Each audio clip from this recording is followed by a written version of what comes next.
இனி விரிவான செய்திகளை பார்ப்போம். மேட்டூர் அணைக்கான நீர்வரத்து குறைந்துள்ளதால் திறக்கப்படும் நீரின் அளவு 40,000 கனஅடியாக குறைக்கப்பட்டுள்ளது. கர்நாடகாவில் உள்ள கிருஷ்ணராஜசாகர் மற்றும் கபினி அணைகளில் இருந்து திறக்கப்பட்ட நீரின் அளவு 1,80,000 கனஅடியில் இருந்து 85,000 கனஅடியாக குறைக்கப்பட்டுள்ளது. இந்நிலையில் மேட்டூர் அணைக்கான நீர்வரத்து 80,000 கனஅடியாக குறைந்துள்ளது. இதனால் நீர் திறப்பும் 50,000 கனஅடியாக குறைக்கப்பட்டுள்ளது. அணையின் நீர்மட்டம் ஒரு வாரத்துக்கு பிறகு 120 அடிக்கு கீழே சென்று 119.25 அடியாக உள்ளது. அணையில் 92.280 TMC உள்ளது. மேட்டூர் அணையில் நீர் திறப்பு குறைக்கப்பட்டதால் காவிரியில் படிப்படியாக வெள்ளம் குறையும் என எதிர்பார்க்கப்படுகிறது.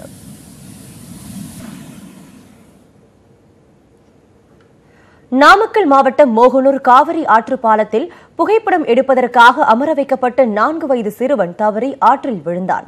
கரூரை சேர்ந்த பாபு சோபா தம்பதியின் மகன் தன்வந்த். 4 வயதான இந்த சிறுவனுக்கு இன்று பிறந்தநாள் என தெரிகிறது. இந்நிலையில் காவிரி ஆற்று பாலத்தில் இருந்து பெருக்கெடுத்து ஓடும் தண்ணீரை பார்ப்பதற்காக மூவரும் சென்றுள்ளனர். பாலத்தின் 24வது தூணின் கைப்பிடி சுவர் மீது சிறுவனை அமர்த்தி பெற்றோர்கள் புகைப்படம் எடுத்ததாக தெரிகிறது. அப்போது தவறுதலாக தன்வந்த் ஆற்றில் விழுந்தார். சிறுவனை மீட்கும் நடவடிக்கையில் வருவாய், தீயணைப்பு மற்றும் காவல்துறையினர் ஈடுபட்டுள்ளனர். சம்பவம் நடந்த இடத்தில் இருந்து 15 கிலோமீட்டர் தொலைவில் உள்ள மாயனூர் தடுப்பணை அருகே தேடுதல் பணி நடைபெற்று வருகிறது.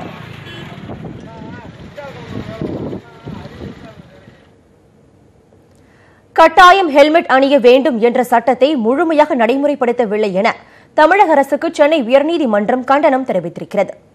இருசக்கர மோட்டார் வாகனங்களில் பின்னால் அமர்ந்து செல்வோரும் கட்டாயம் ஹெல்மெட் அணிய வேண்டும் என்றும் 4 சக்கர வாகனங்களில் செல்வோர் சீட் பெல்ட் அணிய வேண்டும் என விதிகள் உள்ளன. இந்த விதிகளை முழுமையாக நடைமுறைப்படுத்த கோரி சென்னையை சேர்ந்த ராஜேந்திரன் தொடர்ந்த வழக்கு சென்னை உயர்நீதிமன்றத்தில் நீதிபதிகள் மணிக்குமார், சுப்பிரமணிய பிரசாத் அமர்வு முன்பு விசாரணைக்கு வந்தது.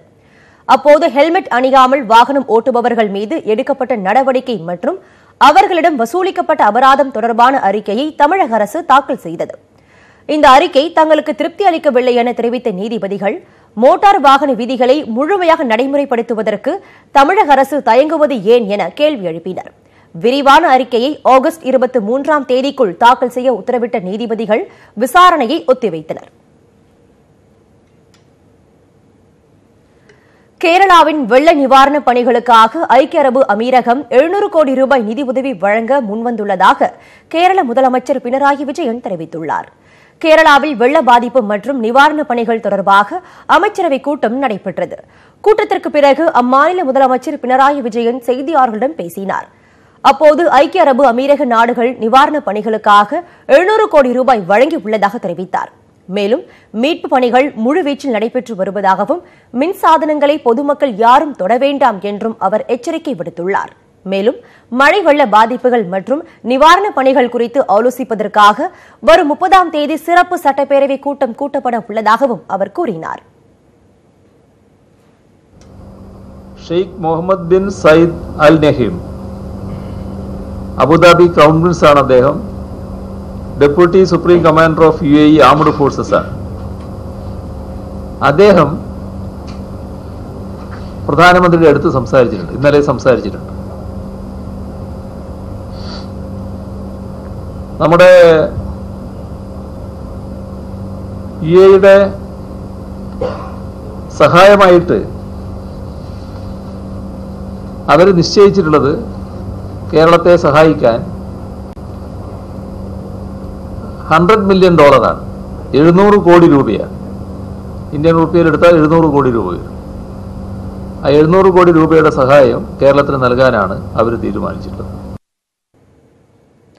கேரள வெள்ள நிவாரண நிதிக்காக தனது பள்ளி கல்வி கட்டணமான 10,000 ரூபாயை UKG மாணவி வழங்கியுள்ளது அனைவரையும் நிகழ்ச்சியில் ஆழ்த்தியுள்ளது.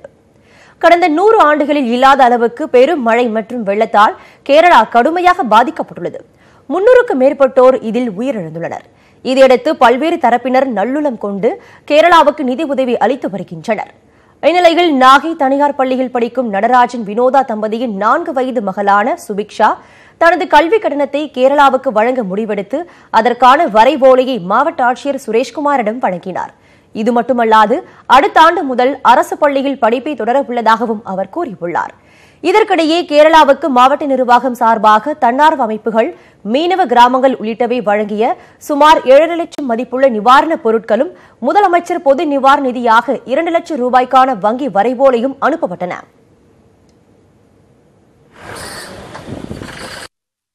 ஒன்றும் இல்லைங்க, பாப்பா இன்னைக்கு காலையில் நியூஸ் பார்த்துட்டு இருந்துச்சு. நியூஸ் பார்த்தோன்னா நாமளே ஏதாவது ஹெல்ப் பண்ணணும்ப்பா, எப்படி பண்ணணும் என்ன பண்ணணும் அப்படின்னு கேட்டுட்டு இருந்துச்சு. இல்லைம்மா அதெல்லாம் நிறையா ஹெல்ப் பண்ணணும் அப்படின்னு சொன்னேன். ஸ்கூல் ஃபீஸ்லாம் நிறையா கட்டுறமேப்பா, அந்த ஃபீஸை கொடுத்துட்டா என்னப்பா, கவர்மெண்ட் ஸ்கூலுக்கு தான் ஃபீஸ்லாம் இல்லை அங்கே படிக்க போகலாம் அப்படின்னு சொன்னிச்சு. சரி பாப்பா ஆசைப்படுறத நம்ம சம்மதிச்சிருவோமே அப்படின்னு சொல்லிட்டு இன்னைக்கு காலையில் அதுக்கான 10,000 ரூபாய்க்கு உள்ள டிடியை கலெக்டர் பார்த்து கொடுத்துட்டு போகலான்னு வந்தேன். காசா கிராண்ட் தொடர்புடைய கட்டுமான நிறுவனங்களில் வருமான வரித்துறை அதிகாரிகள் சோதனை நடத்தி வருகின்றனர். சென்னையில் திருவான்மியூரில் உள்ள அதன் தலைமை அலுவலகத்தில் சோதனை நடைபெற்று வருகிறது. சிங்கப்பூரை தலைமையிடமாக கொண்ட அசெட்ஸ் நிறுவனம் இந்தியாவில் மும்பை, பெங்களூரு உள்ளிட்ட நகரங்களில் கட்டுமான பணிகளில் ஈடுபட்டு வருகிறது. இந்த நிறுவனத்துக்கும் சென்னையை தலைமையிடமாக கொண்ட காசா கிராண்ட் கட்டுமான நிறுவனத்துக்கும் இடையே சில முறைகேடான பண பரிவர்த்தனை நடைபெற்றதாக கூறப்படுகிறது.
பத்தாம் வகுப்பு படித்துவிட்டு தனித் தேர்வராக +2 தேர்வு இனி எழுத முடியாது என நடப்பு பருவம் முதல் அமலுக்கு வருவதால் அரசு தேர்வுகள் இயக்ககம் தற்போது புதிய அறிவிப்பினை வெளியிட்டிருக்கிறது. இதுகுறித்து விரிவான தகவலோடு காத்திருக்கிறார் எமது செய்தியாளர் சிபி. அவரிடம் கேட்கலாம். சிபி, அரசு தேர்வுகள் இயக்ககம் வெளியிட்டுள்ள புதிய அறிவிப்பு குறித்து விரிவான தகவல்கள் என்ன சிபி? நிச்சயமாக நித்யா, ஒரு முக்கியமான அறிவிப்பு வந்திருக்கிறது. 10ஆம் வகுப்பு படித்துவிட்டு 12ஆம் வகுப்பை தனித்தேர்வராக எழுத முடியாது என்ற ஒரு அறிவிப்பு இந்த கல்வியாண்டு முதல் அமல்படுத்தப்படும் என்ற ஒரு உத்தரவை தமிழக பள்ளி கல்வித்துறை வெளியிட்டிருக்கிறது. இதன் விவரங்களை நான் முதலில் சொல்லிவிடுகிறேன். செப்டம்பர், அக்டோபர் 2018 மேல்நிலை துணைத் தேர்விற்கு இத்துறையால் நடத்தப்பட்ட மேல்நிலை தேர்வு எழுதி தேர்ச்சி பெறாத மற்றும் தேர்விற்கு விண்ணப்பித்து ஹால் டிக்கெட் பெறப்பட்டு அந்த ஹால் டிக்கெட்டை தவிர்க்க முடியாத காரணங்களால் கைவிட்டவர்கள்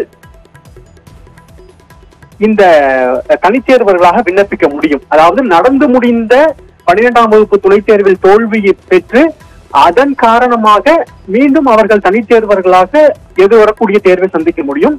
ஆனால் தற்பொழுது 10ஆம் வகுப்பு படித்துக் கொண்டிருக்கக்கூடிய மாணவர்கள் 10ஆம் வகுப்பை படித்து முடித்துவிட்டு எதிர்வரக்கூடிய 12ஆம் வகுப்பை தேர்வை தனித்தேர்வர்களாக எழுத முடியாது என்று அந்த ஆணையில் இந்த செய்தி குறிப்பில் சுட்டிக்காட்டப்பட்டிருக்கிறது. இது ஒரு முக்கியமான உத்தரவாக பார்க்கப்படுகிறது. ஏனென்றால் பொதுவாக 10ஆம் வகுப்பு படித்து முடித்த மாணவர்கள் பலர் பாலிடெக்னிக் எனப்படக்கூடிய பாலிடெக்னிக் டிப்ளமோ கோர்ஸில் சேர்ந்து படிப்பார்கள். அவர்களுடைய குடும்ப சூழல், வேலை வாய்ப்பு, உறுதித்தன்மை போன்றவற்றால் அவர்கள் 10ஆம் வகுப்பு படித்து முடித்துவிட்டு 12ஆம் வகுப்பிற்கு செல்லாமல் பாலிடெக்னிக் பிரிவை தேர்ந்தெடுத்து படிப்பார்கள். அதன் பிறகு அரசு வேலை கிடைக்க வேண்டும், அரசு வேலைக்கு சேர விருப்பம் இருக்கக்கூடிய மாணவர்கள் 12ஆம் வகுப்பை மீண்டும் ஒரு தனித்தேர்வராக பள்ளிக்கு செல்லாமல் தனியார் தேர்வு மையங்களில் படித்துவிட்டு 12ஆம் வகுப்பு படித்து தேர்ச்சி பெற்றுவிட்டு அதன் பிறகு ஒரு பட்டப்படிப்பை படிப்பார்கள். இதுதான் இருக்கக்கூடிய நடைமுறை. இந்த பட்டப்படிப்பை 3 ஆண்டு பட்டப்படிப்பை அவர்கள் படித்து முடித்து விட்டால் எல்லா போட்டித் தேர்வுகளையும் எதிர்கொள்ள முடியும், அரசு வேலை வாய்ப்புக்கு விண்ணப்பிக்க முடியும்.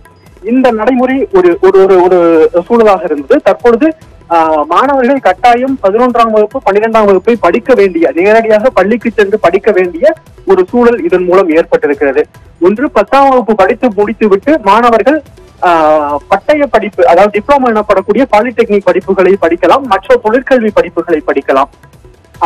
மாணவர்கள் மேற்கொண்டு பட்ட படிப்பிற்கு, இளங்கலை படிப்பு, கலை படிப்பு, அறிவியல் படிப்பு போன்ற படிப்புகளை படிக்க வேண்டும் என்றால் அவர்கள் 11ஆம் வகுப்பு 12ஆம் வகுப்பை பள்ளியில் நேரடியாக சென்று படிக்க வேண்டும். ஏனென்றால் 11ஆம் வகுப்பு மேல்நிலை 1ஆம் ஆண்டு என மாற்றப்பட்டிருக்கிறது.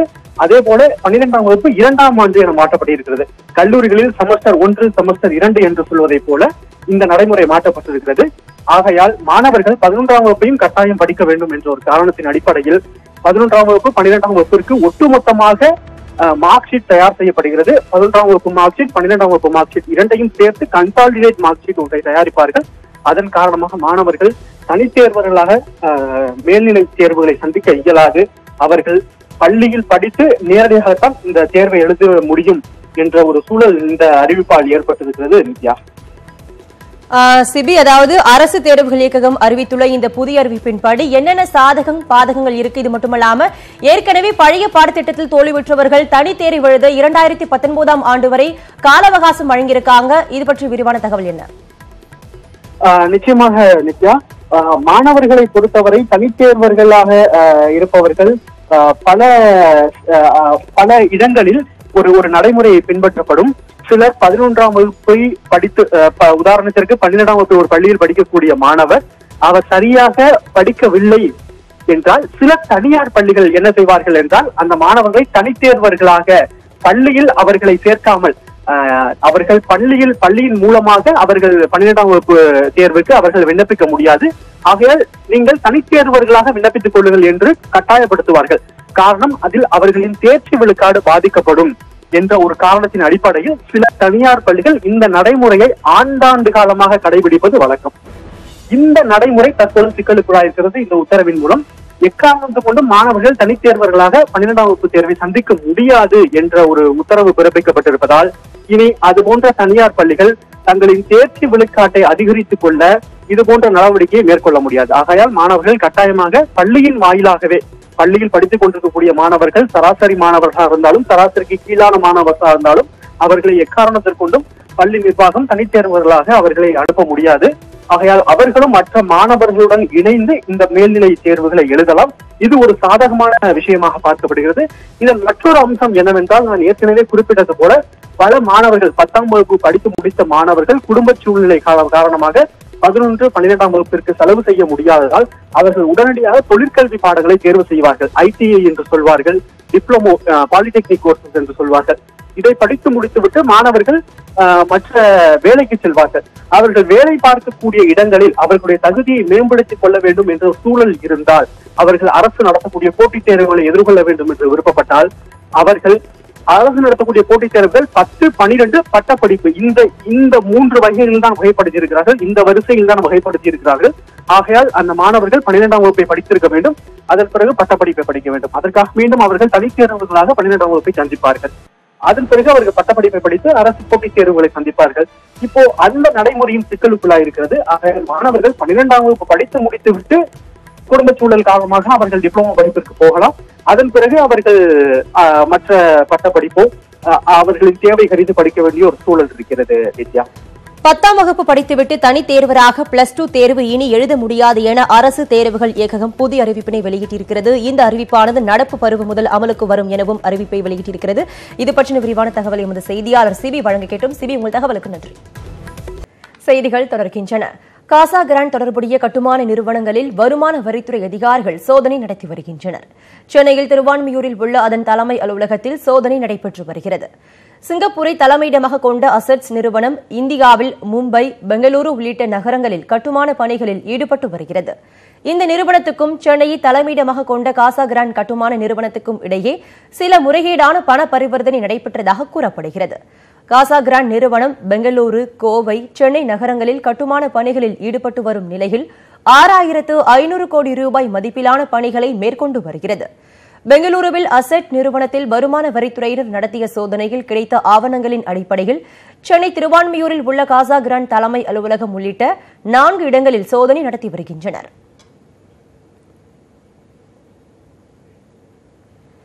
பக்ரீத் பண்டிகையை ஒட்டி நெல்லை ஆட்டு சந்தையில் விற்பனை காலைகட்ட தொடங்கியுள்ளது. நெல்லை மேலப்பாளையத்தில் உள்ள கால்நடை சந்தையில் வாரந்தோறும் திங்கட்கிழமை மாட்டு சந்தையும் செவ்வாய்க்கிழமைகளில் ஆட்டு சந்தையும் நடைபெறுவது வழக்கம்.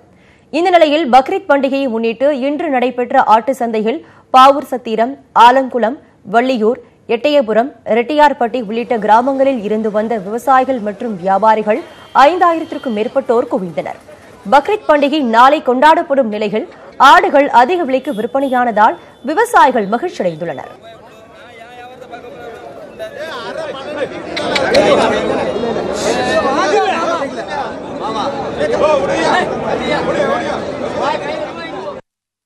கிடா வந்து 5000 கிடா வந்திருக்கு. பாவூர் சத்திரம், கோயில்பட்டி, எட்டயாபுரம், ஆலங்குளம், பாவூர் சத்திரம் எல்லா கிராமங்கள்லேருந்து கிடா பருமன் கிடா வந்திருக்கு. குர்பானிக்காக கிடாக்கள் வந்து நல்ல ரேட்டுகள் விற்பனைக்காக விற்று அவங்க தரத்துள்ள கிடாயாக பார்த்து நல்ல அழகு கிடாயாக வாங்கி பக்ரீத் பண்டிகை சிறப்பாக கொண்டாடி கொண்டு இருக்கார்கள். செய்திகளை விரிவாக தெரிந்து கொள்ள www.tamil.news18.com என்ற இணையதளத்தை பாருங்கள்.